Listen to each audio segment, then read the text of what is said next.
capture the moment and the memories and the experiences, because that's what helps you bounce for that resiliency when those lows come, because you know what the good looks like. So don't get stuck in the lows. Enjoy where you are in the heartbeat. Be real and vulnerable with everybody else, because the last time I checked, we're all human and we all have a heartbeat.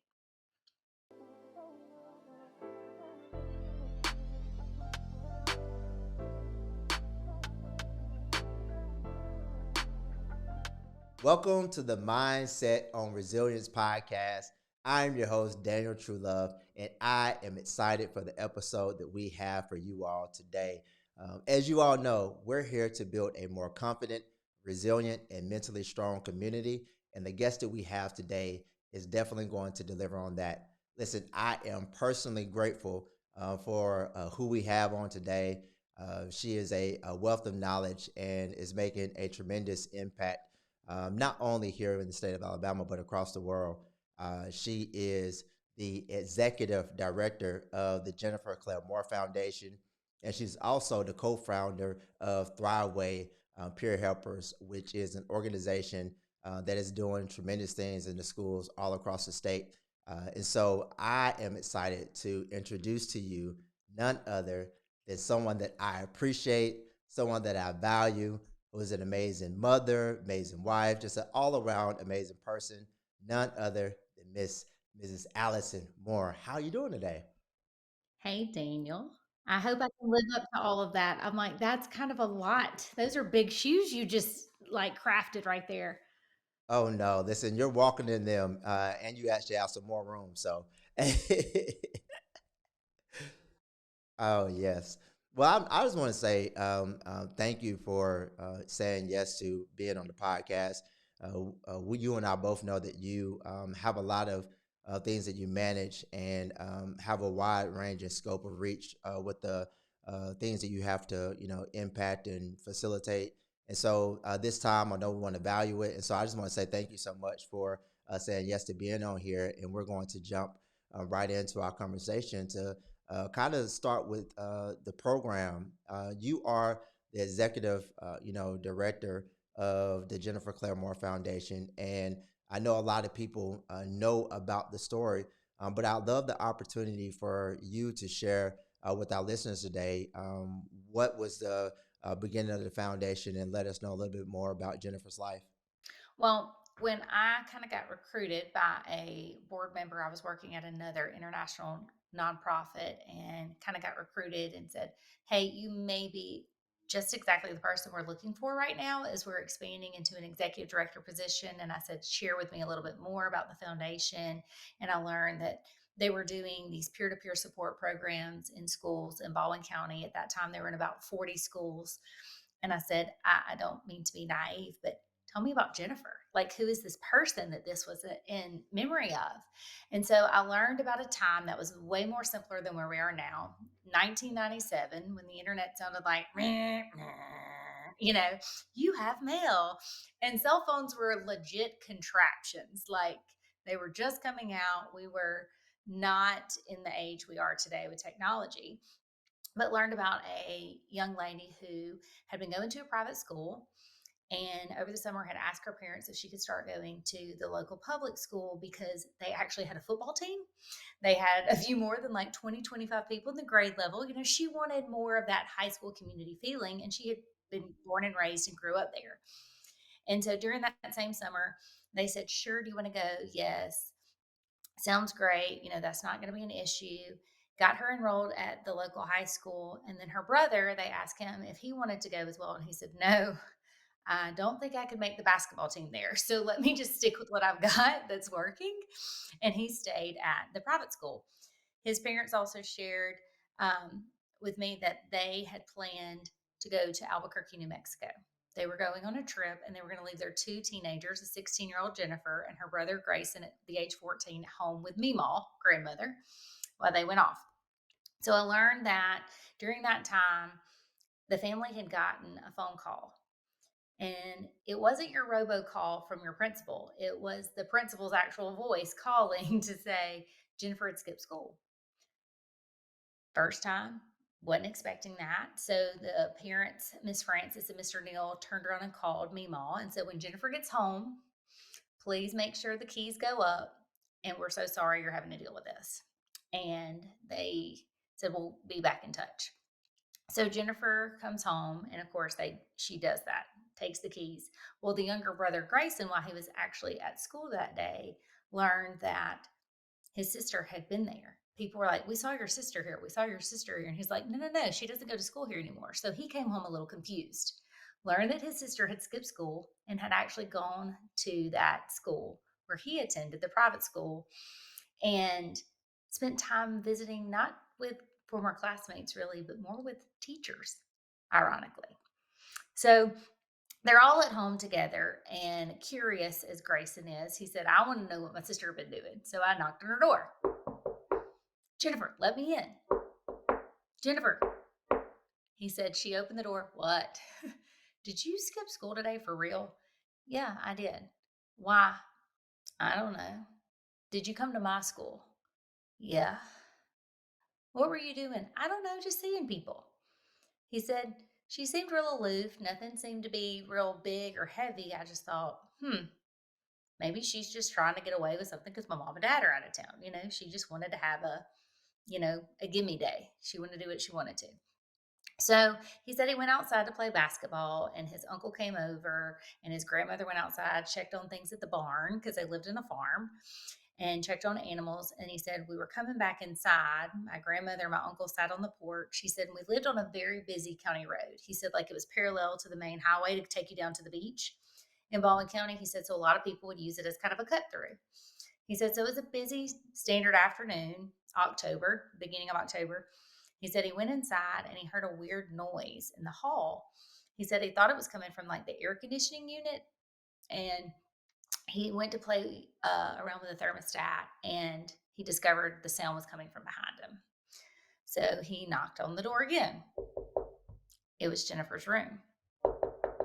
Jennifer, what are you doing? Jennifer, let me in. Jennifer, he said, she didn't come. He said, so I bravely opened my sister's bedroom door, which was like, you don't do that. You respect each other's privacy. He said, and nothing could prepare him. He said, all I could do was just yell my sister's name, Jennifer. He said, my uncle and my grandmother came in the house and said, go to the mailbox, wave down the ambulance, don't let them pass you by. He said, and everybody's going by our house, and his hands, he's out there waving and waving and waving. He said, and eventually he realized no cars were passing their house anymore. They were all filling up the yard. And eventually the ambulance came. I said, wow, like, how are you processing this? Like, your parents are gone. You've walked into something truly an injury that was traumatic. And he said, yeah. He said, I just sat down behind the house with my dog and petted him and just said, she's got to be okay. I said, well, what happened next? He said, well, little time passed, a lot of stuff going on. He said, I can't remember exactly what, but I remember hearing another unique sound. And Lifeline was landing in the cow pasture. He said, I get picked up, brought around, like just put in the backseat of my grandparents' car. And I see my sister with her red hair being pushed out on this gurney and put into this helicopter. He said, and I kept thinking she's going to be fine. He said, and we went from Foley, Alabama to Pensacola. He said, and I swear we never touched the brakes. Like every red light, every stop sign, it's like people were opening the roads and helping us get there. He goes, so we got to her as fast as we could. And on our drive, and during all that time, somebody called my parents, and they got the second call of the day. And they got told Jennifer had shot herself. He said, and the noise I heard was she was still alive. She was gurgling on her breath when I found my sister. And I was like, oh my gosh, how do you process that at 14? He said, and then you get to the ER, and it's like the white coats are waiting for you to tell you that your sister's gone. He said, so we get back in the car and I go to my grandparents' house. He said, and my mom and dad aren't even there. I'm just around people, but not who I wanted to be. Like, you're just reaching for your mom and dad. He said, and about 24 hours later, they had gotten back. But before they could change their flights and get on another flight. They had gotten that third call that day that she was gone. He said, and that was a day that changed the rest of my life. He said, my parents immediately got home. We looked like a Lifetime movie, just falling into each other. And they wanted to know why. And an autopsy revealed no drugs, no alcohol, no pregnancy, no clear physical sign of what is happening. The funeral came and went. A few weeks later, he said, my sister had a few friends who stopped by, and they said she had said some things. And my parents were like, what did she say? Well, nobody would miss me if I was here. Life would be easier if I was gone. And they said, well, what'd you say back? And her friend said, we didn't say anything. I mean, we didn't know what to say. We all have a bad day, right? Like, we had no idea that she meant this, no clue. And so that's what brought peer helping, the topic and the opportunity of student to student support, to Baldwin County, to public schools, to private schools, homeschool co-ops, and growing from high schools now down all the way to K-12 of what if we train students on how to have healthier communications, full conversations to make sure everyone is understood and heard, and identify when someone needs some assistance greater than what a student can give each other. Not just a listening ear of, oh, I feel you, that test was horrible. I don't know how I'm going to bounce back, but going, what do you mean? And referring to an adult who knows more to get them the help that they need. Because what if she could still be here? What if? And so I think a lot of prevention work is done with the hope of, well, clearly there was an opportunity to intervene. And now, how do we not just support the person who's gone and help that from happening, but how do we equip the students who are left behind? How do we build the confidence and the support to know that we can't make decisions for other people, but we can influence them by encouraging them to get help and to reaching out to say, and I can walk with you. I'll go down the hall with you. Let's call somebody. Let's talk to somebody because this is bigger than you and I can handle. And I think help seeking, asking for those referrals and reaching out to people who know more is a life skill. I mean, we have to do it now as adults. I mean, I cannot fix everything that can break at my house. I cannot fix the bones that can be broken. I have two boys. I mean, I'm going to reach out to somebody who can help and guide us in situations. And I think that's the essence of where all the work comes from that we do is how do we help people know they're not alone and have the courage and the bravery in the moment to say, I'm not weak. I'm strong because I'm going to speak up for myself and I'm going to ask for help for myself or someone else. Well, first of all, I want to say thank you so much for sharing her story. I know that you being someone that, as you mentioned, like got recruited to this organization and hearing about her brother's experience and her parents' experience. What was that like for you, being someone coming into an organization, knowing or discovering the story and knowing kind of the reason why they were starting this initiative or the genesis of everything? At first, I was honestly a little bit in shock, like, wow. I mean, I think about 1997. I have an older sister, and she was graduating high school in 97. I was where I was in life and what I was doing. And I had a sibling and I had parents who were married, and there were still the four of us. So there were those similarities that you could kind of associate to that family dynamics. And then made you feel very blessed. But also, by the time I heard about it, I mean, we're talking about well into your late 20s, approaching 30. And also made me realize how some of us cope and deal with things and we wear a mask. And at that time for me, I was faking my life, to be quite honest. I mean, I was acting like everything was fine, everything was great on social media, and not, I was struggling how to ask for help myself. And I feel like sometimes God places you where you need to be and shows you things and says, hey, it's okay to ask for help. People want to help you. And so um, it was very enlightening and it was very timely for me. I like to go here just for a second, because because I am someone who empathizes, understands exactly what it's like to go throughout life, wearing a mask, acting like, things are one way. And one of the things that you just mentioned is that, you were in your, 20s, kind of having this, epiphany, but kind of connecting it to the experiences that many students may be experiencing or are experiencing, this current day or have experienced. And so there are many students that are, in similar situations to ones you just described. And how has, kind of the work that you all have done through, ThriveWay and peer helpers, how have you been able to uncover some of those, situations that people are experiencing, or even provided intervention or even prevention, um, support for them? I think first it focused on you can't lead something and not walk the talk.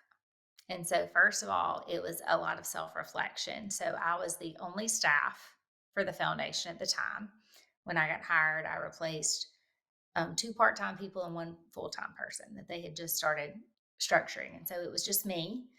And I was doing a lot of listening and understanding of what students were going through. And I was also realizing that our students are not always in the environment that we think they are when they leave school. And for me, I was dealing with a bipolar addict of a spouse and had a small child, and realized some of these kids were living in that environment now.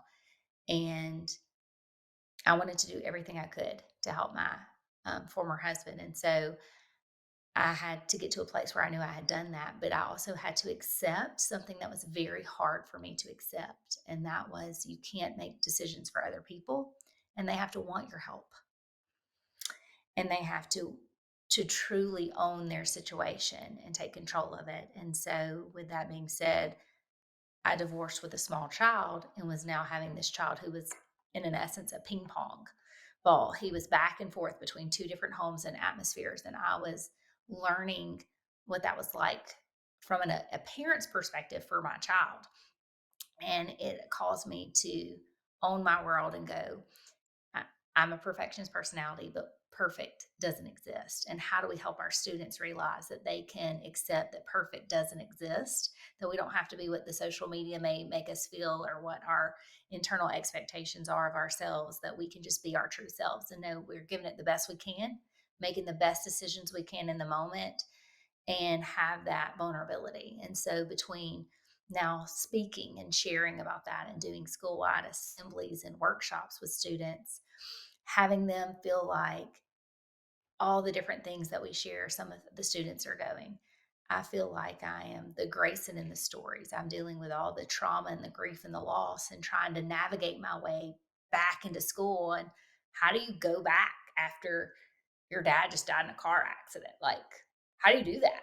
How do you just walk back into school and pick up where you left off? And you're supposed to have these good grades and be focused, or dealing with, disease and cancer and loss. And how do we do that? Or some of the kids who are like navigating the daily life of being the ping pong ball, like my son was, or being the perfectionist who's scared they're going to embarrass somebody or create shame because they're not what they've created in their mind they're supposed to be, and those pressures. And I think a lot of that was just very healing when people started sharing and talking and realizing I'm not alone.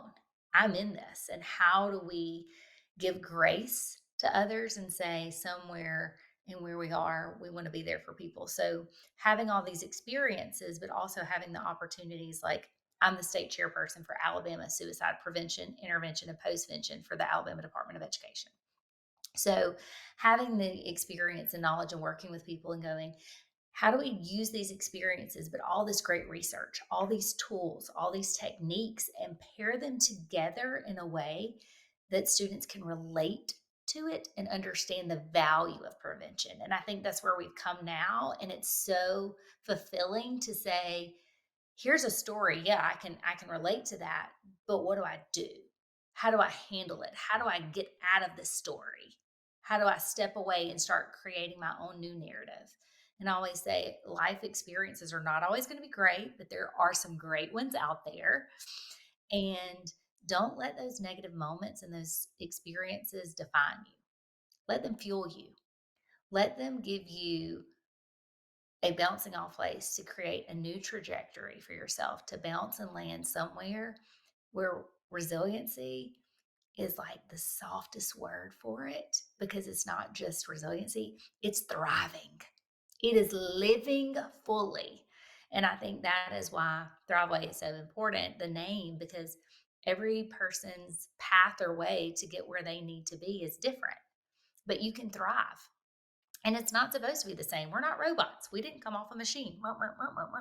We are people. And I think being here and being human and sharing great things with other humans is living a life of purpose, because it's one of community, it's connections.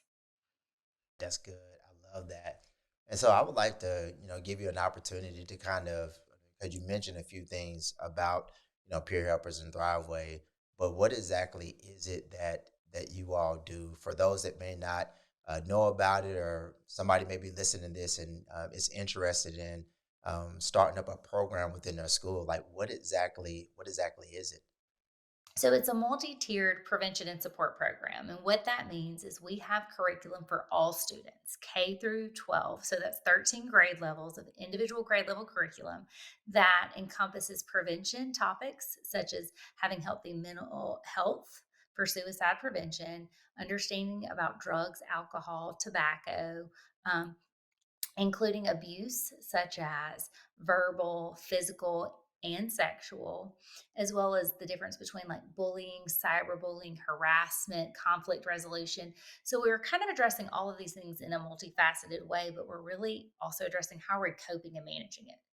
I mean, I don't know if you remember those old school commercials, Daniel, but it was like, this is your brain, and they crack the egg and it sizzle on the concrete, and they go, this is your brain on drugs. Just say no. And you were like, okay, why is my brain frying? And how do I say no? Like lots of questions here. So we want to give a little bit more than that, to say the least. Like, our students can look up anything. They can be like, hey Siri, hey Alexa, hey Google, like all these things, and get whatever it is that that wants to spit out to us. But is it the best information? Is it age appropriate information? And how do I say no? I mean, the reality is we live in a world where people are getting rides to school with people who are under the influence. Like, how do I say no when my cousin picked me up for school and they're stoned? Like, how do I mean, seriously, Allison, how do I say no? Because this is a cultural, norm for some areas. So we really want to practice those things. Our kids are so quick-witted, but sometimes when they feel like they might get rejected, they're not as quick.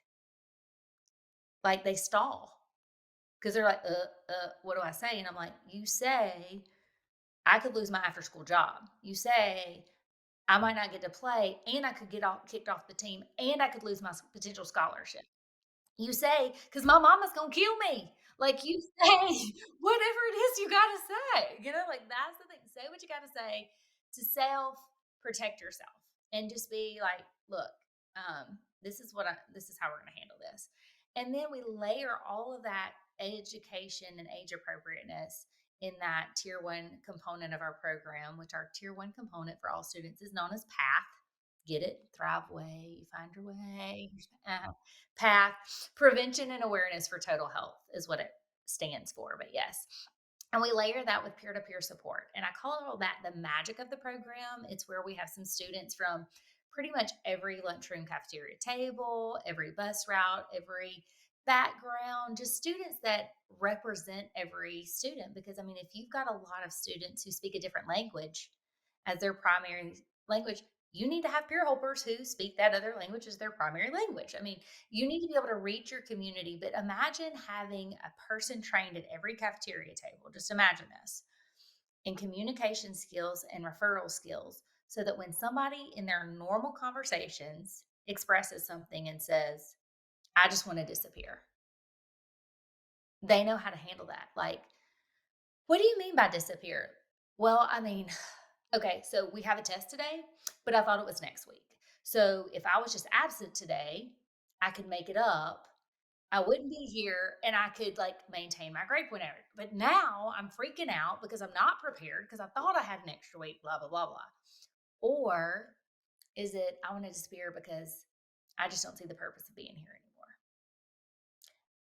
Asking just that one clarifying question is like, oh, the total difference of, oh, yeah, how can I help you cram real quick for this? Or I'm not even in that class, so I don't even like, let's find somebody. Or have you had a real conversation with your teacher to explain you wrote it down wrong and see if they'll deduct 5 points and your max is a 95 versus 100, but you get an extra 2 hours today. Or you can take it before you leave campus by 4 and stay extra, like giving them solutions. Or I want you here. I don't want you to disappear. I value you. And it hurts me to know that you feel that way about yourself. And so, like, I can't know that you're going to walk away from me today and not know that somebody's there for you because I'm here for you, but like, let's go. Let's go talk to somebody. Let's go walk to the counselor's office, creating that lifeline. So those are our 2 tiers of our program, and they do come with like a data collection tool and being able to provide online curriculum just for the educator to use because they know their students. And none of our program is online. Like we have online tools, but our entire program is based off of communication, relationship, like real connections. So we provide not only those tools, but we also provide a retired but not tired educator because our school educators, our principals, our district, they need a little encouragement too. Like they are dealing with a whole different breed of students, like technology. I mean, if I had a supercomputer in my pocket as a phone, wow. I mean, just the access to stuff, but also like, can't you just like type in the math question and it spits you out the answer? Like, isn't that a cool tool? Like, where was that when we were in school? So it's a different ball game. And so we want to make sure that our educators, our students are all supported, that we're being very human and real with them and saying, we're here for you wherever you are with whatever you've got going on. We know these prevention topics are state mandated and required, but we want to make sure we're approaching them the right way and that the conversation makes sense to our students. Like, I understand versus the old egg, like, I'm like, okay, that was random and weird and out of left field, but what do I do with that now? We want things to make sense. But clearly that was impactful for me back in the day because I remembered it, but it's just where we are today. I would like to, kind of dive a little bit deeper into what you were just sharing about those, peer-to-peer relationships. I mean, I got introduced to peer helpers. I was going to speak at a school, and the librarian was telling me about this program that they had for students, and they are able to, if a student, mentions this, they're able to refer them. They're able to upload it in the system. And I'm like, wait a minute. I'm like, this sounds amazing that you all train students to be that individual in the school that is able to support, that is able to encourage, that is able to, give them affirmation, whatever the case may be. And I was like, wow, I need to know more about this. And come to find out, the organization that they were referring to is the one that you're talking about. So I would love you to kind of highlight, like, what are the some of the things that you all have done over the years, and not just like you all as an organization, but those students, because I've personally got an opportunity to experience the Reach Out campaign from the Spanish Fort High School, and those girls are doing amazing things out there. But I'm pretty sure there's so many different instances of things like that. So I would love for you to share a little bit about some of the things that you've been able to witness that are like student led. It's amazing to me how, I mean, sometimes it's like we know things and then research is like, yes, that is true. What you are observing is true. We all know that students reach out to students first when they are seeking validation or guidance or need help with something because they feel that relatable situation and relationship can really serve them value and purpose, because they're like, well, you're in the same situation I am. I mean, we're both here together. So the value of working through students to support students is almost like working on the front lines of prevention and early intervention. Okay. So having these students know a little bit more about themselves, understanding like how to control their body language, to not like cast judgment when somebody tells you something and it like totally shocks you, because that is a deterrent. Like, I just was vulnerable and shared something with you, and you're like, ugh, you know, understand what? Oh my gosh, freaked out here. We don't want people to feel that way. I want people to be able to share whatever it is that's going on in their world and support them. And so, having students who have been mentored or tutored by peer helpers in younger grades be able to say, you have no idea the value of that relationship. Like, when I was in fifth grade, I was working with somebody in seventh grade, and they were helping me understand like the things that I was dealing with. And hearing these students talk about this, knowing that their parents were separated. And that is one of the hardest things for a child to go. I feel torn between the two people I love the most. I mean, that is so, unfortunately, in our world, in our society, it's more and more common, divorces. And so it's a more, you know, centralized, more acceptable things for students to talk about, but it's also how they're coping and managing that, because you learn that some students are so frustrated by it and they don't know how to manage their frustration. So they start bullying or talking negatively and distracting from what they're doing. So it's like in person or social media, and they're trying to navigate that. Or they find a vape, or they get in the medicine cabinet and they start exploring because they genuinely are trying to comfort the pain of separation or of things that are going on. And so having peer helpers who are talking about these things and going, it's hard. It's hard. Your parents, and somebody's like, it is hard. And they just feel validated in the fact that they're struggling and it's hard for them just to hear somebody else say it who says, yeah, I've been through that. It's not easy. Oh, yes, I understand. I live with my grandparents and they're way older. And when grandmama got cancer, it was hard. I was nervous every time the intercom came on at school. Are they going to call me? Are they going to tell me something's happened? Like, it's amazing the sensitivities that our students have. And so when they start sharing and then they overcome that phase and that experience in their life, and then years later they're like, I want to sign up for this because I want to be able to give back.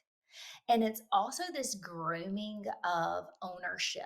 Like, and when I say grooming, I mean like for the future. We want to build citizens in our community. We want people to know that they have value and purpose. Just like pruning of a fruit tree. The more we prune and take care of it, the healthier it can grow. And so sometimes we have to accept the things we cannot change and let that fall to the side, groom that off. I'm not going to hold on to that anymore so that I can grow in the direction that I need to. And so our students are able to do that, but they're not alone in this big field. There's an orchard of these beautiful fruit bearing people who have so much to offer, but the seasons, the winter cripples them, or life happens and they have to prune each other. And so watching that naturally happen, because we look into our education industry and like career tech, and they're forward moving and forward thinking of what do I want to do in the world. We have students who are now in the nursing field who have become psychologists, psychiatrists, social workers, counselors, teachers, because they have had the exposure of, I call it all the feels of helping someone else. Like how good it felt to put someone else first. And so you see it in the long range of things like over years, but it's also amazing when somebody just quits coming to school and you have a student who is kind of given a peer helper to check on them in the mornings and, I'm so glad to see you. Where have you been? You've been gone for 3 days. I mean, the simplest of acts, and how attendance goes up, how the behaviors go up because they're more eager to be there. They're more ready to learn. They're excited. I love that. Gives you a little thing. Mhm.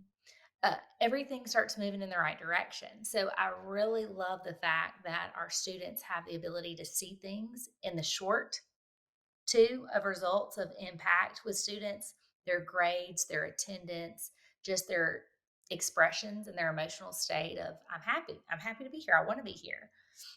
Because everybody expects when they're out of school for the robocall to come to their parents. Your child, Daniel, was absent today. Please check your email for further information. But to have a peer going, hey, where you been? I missed you. And they're like, I thought I was just another person in the class. Like, I didn't even think you noticed me. Because we have some introverts who are very quiet, who don't make a fuss. But sometimes when we make a fuss about them and celebrate them a little bit, what it does to spark them, they're like, thanks. Because you want to recognize an introvert just to them. You want to do it quietly, privately, but you can still celebrate them. And I think our students learn to celebrate the small successes, break down the big, overwhelming, hurdle of, I've got to get all these grades and I've got to do all this so I can eventually figure out where I'm supposed to be and what I'm supposed to do with life. Because in the eighth grade, when they're told to figure out their whole plan, they're not ready. They're not ready. And so seeing that, just that casual conversation, but we've seen students who had planned to drop out had a date. Here's the date I can drop out.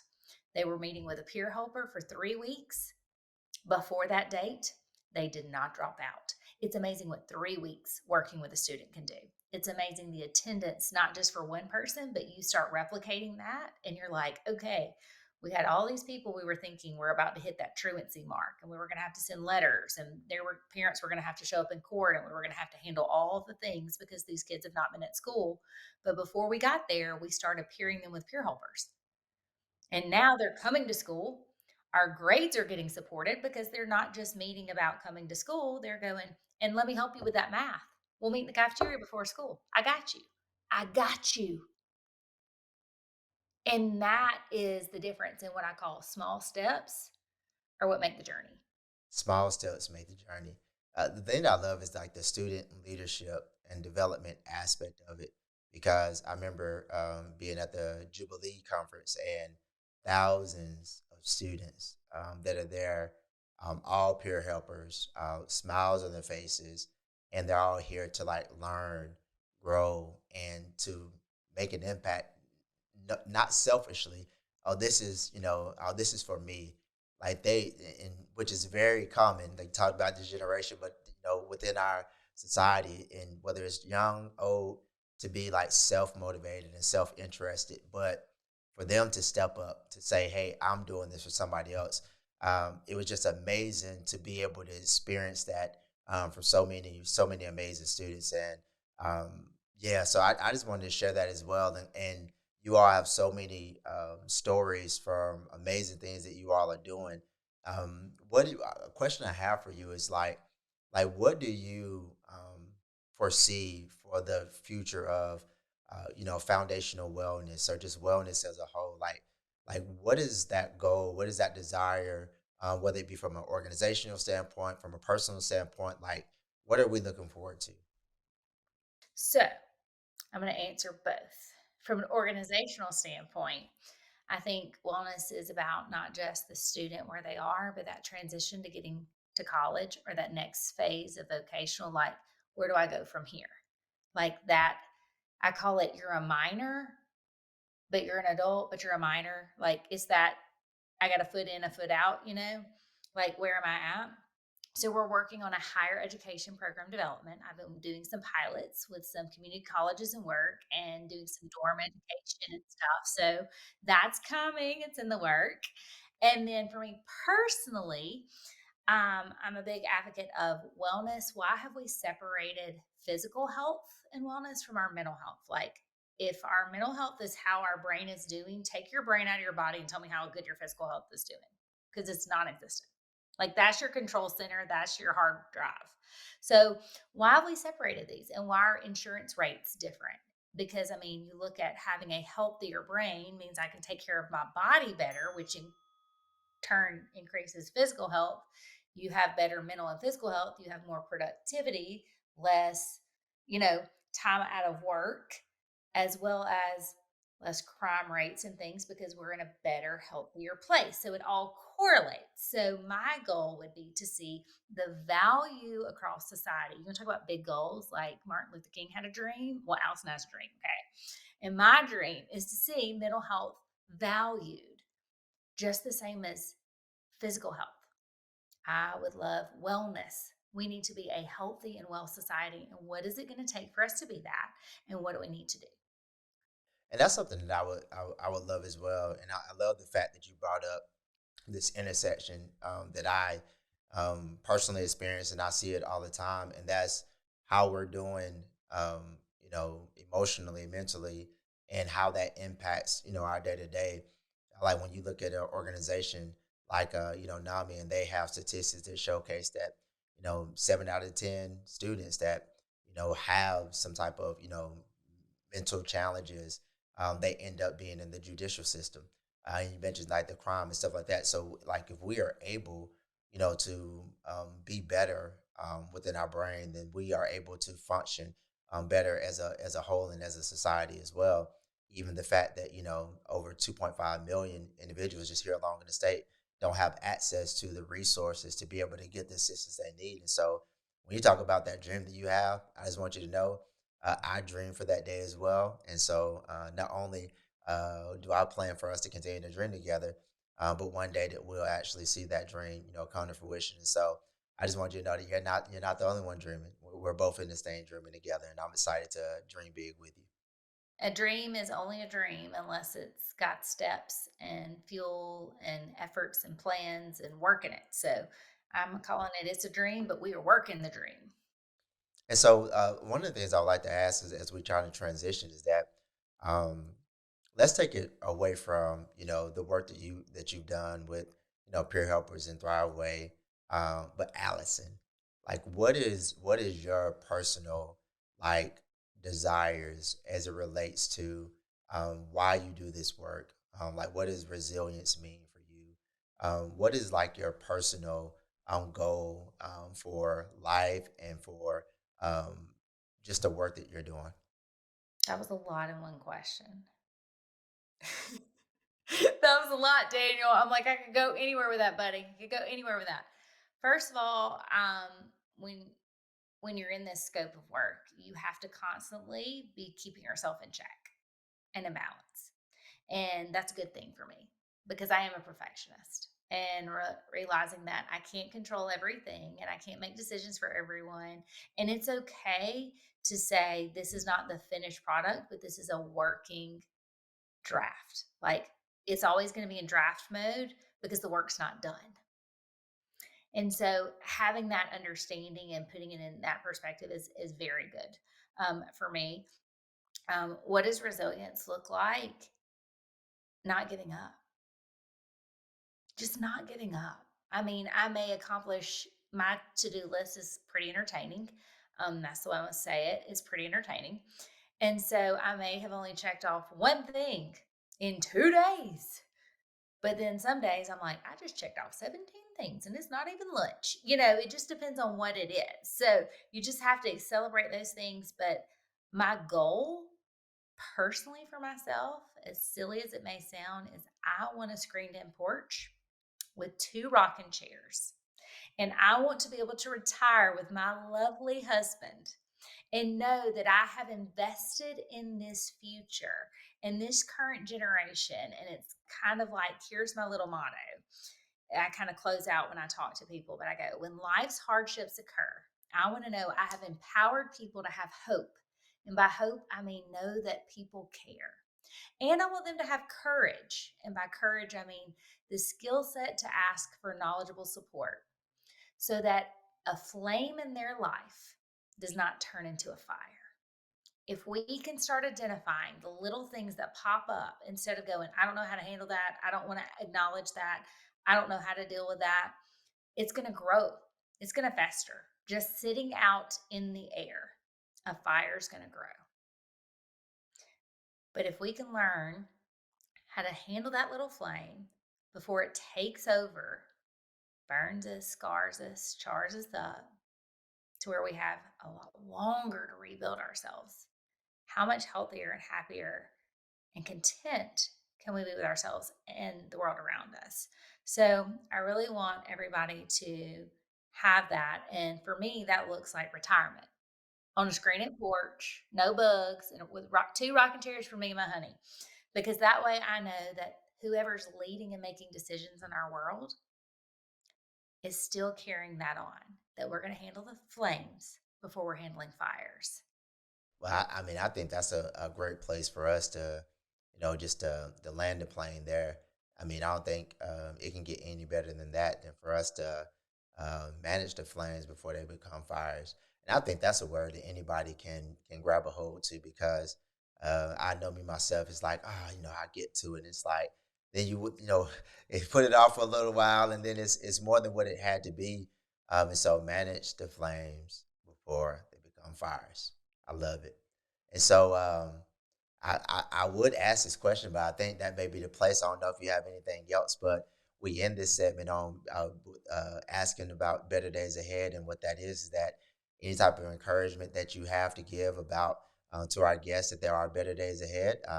I don't know if you have anything else you'd like to share outside of that, but that was really good. So, Well, I'll say this, wherever you are, I always say life is a heartbeat. Life is a heartbeat. As long as we're living, it has the highs and it has the lows. And if you ever look at the heartbeat on a monitor, the highs are higher than the lows are low from the center. And so, wherever you are in your heartbeat, if you're at a low, know that there are better days ahead. Know that if it's somewhere in the middle, enjoy the quiet, enjoy the today was just fine, enjoy it, don't begrudge it. And if you are on your way up or down from one of those great, amazing, glorious, joyous high moments in life, capture the moment and the memories and the experiences because that's what helps you bounce for that resiliency when those lows come because you know what the good looks like. So don't get stuck in the lows. Enjoy where you are in the heartbeat. Be real and vulnerable with everybody else because the last time I checked, we're all human and we all have a heartbeat. that's good. That's good. So we just end with the wisdom and advice that we hear from our amazing guests. And so for all of you out there, make sure that you're capturing the moments. Be in those moments. Take a mental picture, take a physical picture, whatever it may be, because those good moments remind you that when it may not be one of those moments, that you're not too far removed from one. And guess what? There's another one that is on the way because better days are ahead. Miss Allison Moore, I just want to say thank you so much for your time today. This is another segment of the Mindset on Resilience podcast. Until next time.